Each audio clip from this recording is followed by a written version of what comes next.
El mensaje que compartiré, una vez más, quiere ser un aporte a la luz de la palabra de Dios para la reflexión de todos los actores de la sociedad argentina, convencido de que entre todos construimos la patria, más allá de saber que luego algunas frases puedan ser tomadas de manera aislada para querer alimentar la fragmentación. Como aquella gente en Cafarnaúm, hoy 25 de mayo, también nosotros nos reunimos en torno a Jesús y su palabra para juntos rezar y pedir por nuestra patria. 4 hombres acercan un paralítico a Jesús, alguien que no podía caminar, que no podía pararse por sus propias fuerzas. Hoy también muchos hermanos experimentan estar paralizados en sus esperanzas, en sus oportunidades, en su dignidad. Desde hace muchos años se sienten postrados, tirados al borde del camino de la vida, y ya no tienen fuerzas para seguir, no pueden sostenerse en sus derechos tan postergados. Y no es cuestión de buscar rápidamente responsables, que con sinceridad y cada uno desde su lugar, un poco somos todos, sino en tomar conciencia que tenemos la enorme responsabilidad de ayudar a curar tantas parálisis personales, familiares y también sociales, como aquellos 4 hombres que se hicieron cargo, que no buscaron culpables, sino soluciones. Ellos podían caminar, y esto los hizo solidarios con el dolor ajeno. La vida seguramente les dio más oportunidades, y por eso fueron más sensibles frente al paralítico. No lo dejaron tirado, porque nadie es descartable, nadie es desechable.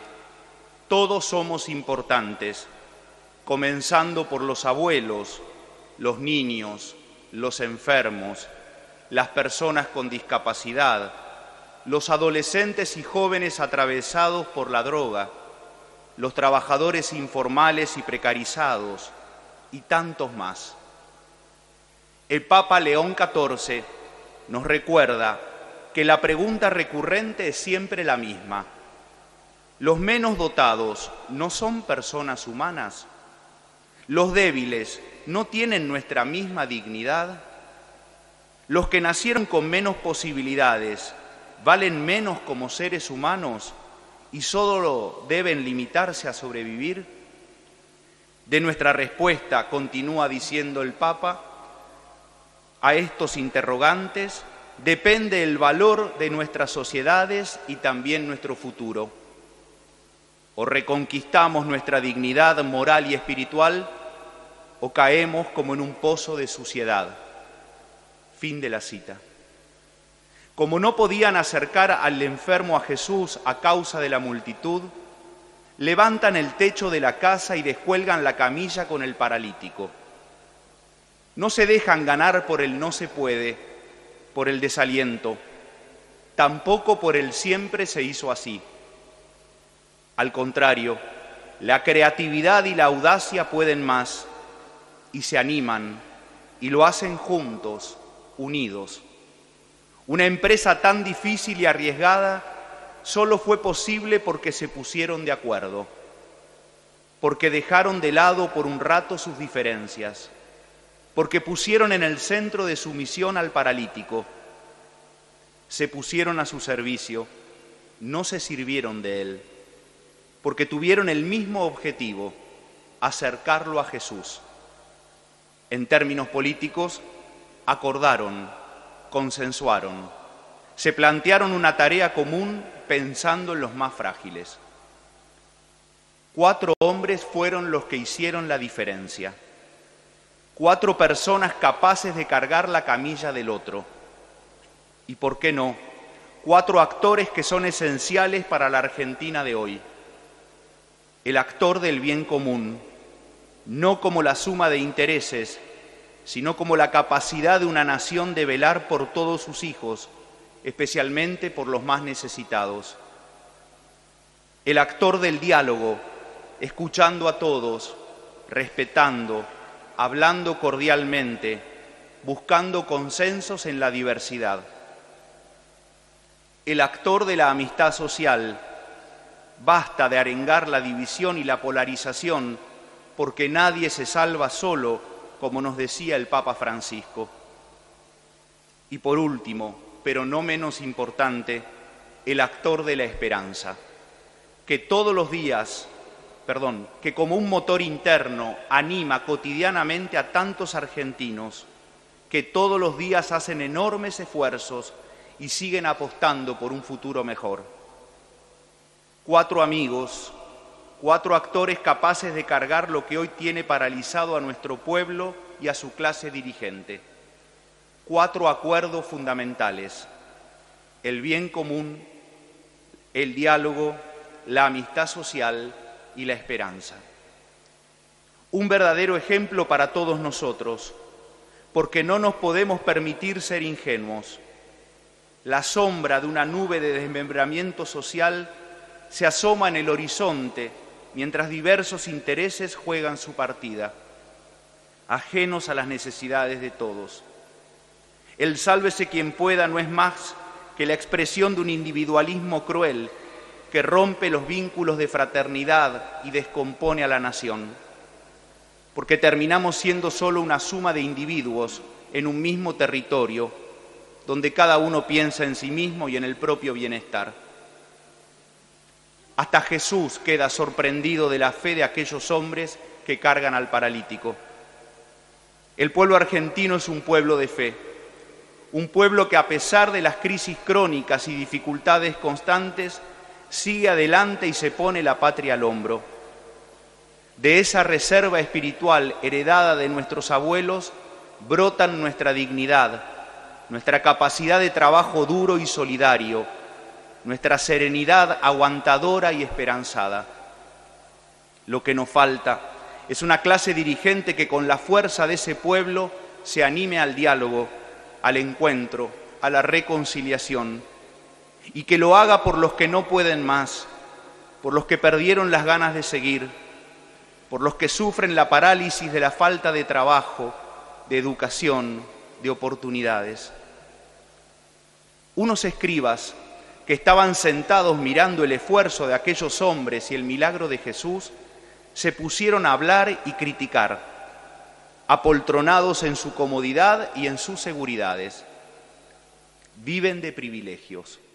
Alejados del común de la gente, perdieron la sensibilidad con los que sufren y critican a los que intentan hacer algo. Odiadores de aquella época, sentados en la casa de Cafarnaúm.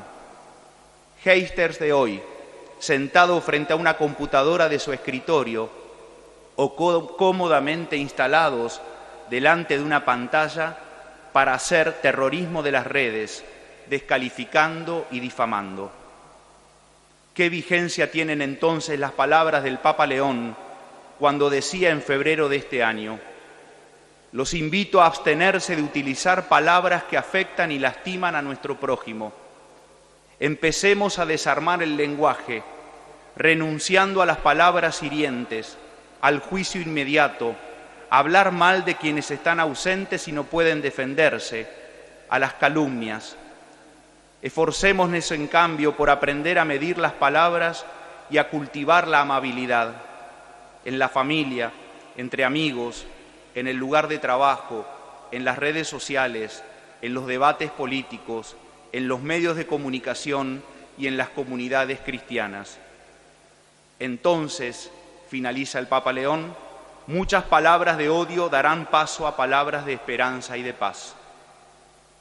Y así, como aquellos escribas no lo detienen a Jesús en su deseo de sanar al paralítico, los violentos de hoy no tienen que detener a los hombres y mujeres que en nuestra Argentina quieren dar una mano y hacer algo por la patria, con esfuerzo silencioso y paciente, sin estridencias, sin cámaras, pero con el compromiso de un pueblo que no se resigna a vivir mal, sin justicia y sin paz.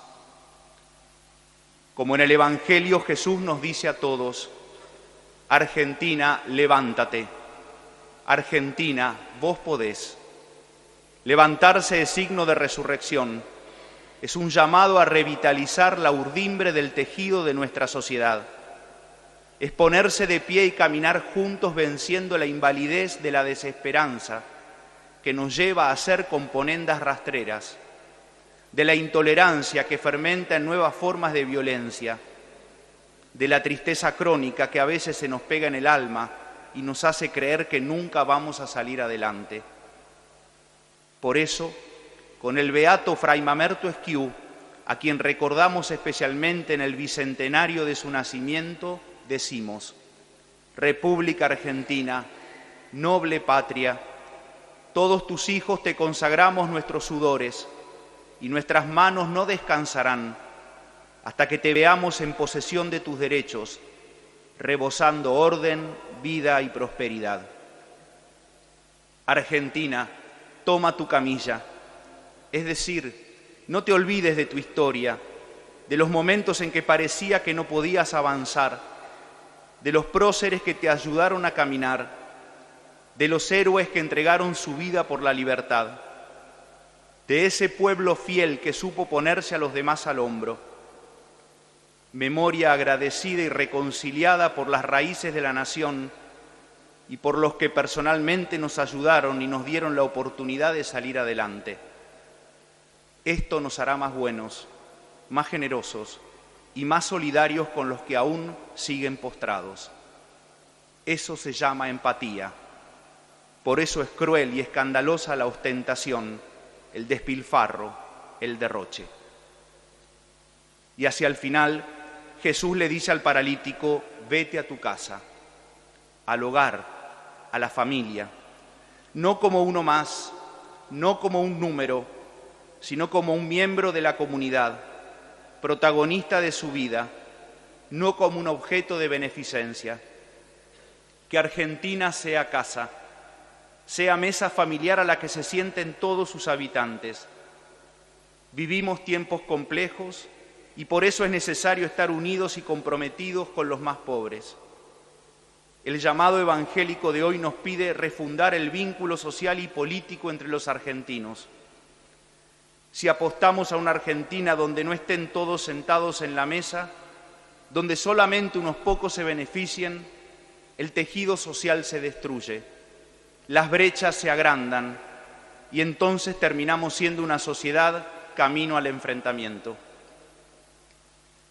La proclama de la primera Junta de Gobierno, dirigida a todos los habitantes del Río de la Plata, del día siguiente, del 26 de mayo de 1810, decía: entregaos a la más estrecha unión y conformidad recíproca. Llevad a las provincias todas de nuestra dependencia y aún más allá, si puede ser, hasta los últimos términos de la tierra, la persuasión del ejemplo de vuestra cordialidad y del verdadero interés con que todos debemos cooperar a la consolidación de esta importante obra. Ella afianzará de un modo estable la tranquilidad y bien general a que aspiramos. El primer mensaje del primer gobierno patrio al pueblo es un llamado a la unidad, no a la uniformidad, sino a la conformidad recíproca y a la cordialidad. El sueño fundacional fue siempre la unión. Hagámoslo realidad, por nosotros, por nuestros abuelos, por las futuras generaciones. Que la Virgen María, Nuestra Señora de Luján, patrona de Argentina, interceda por nuestro país, por sus gobernantes y por todo nuestro pueblo, que desde su fe más profunda sabe que ella nos cuida siempre. Amén.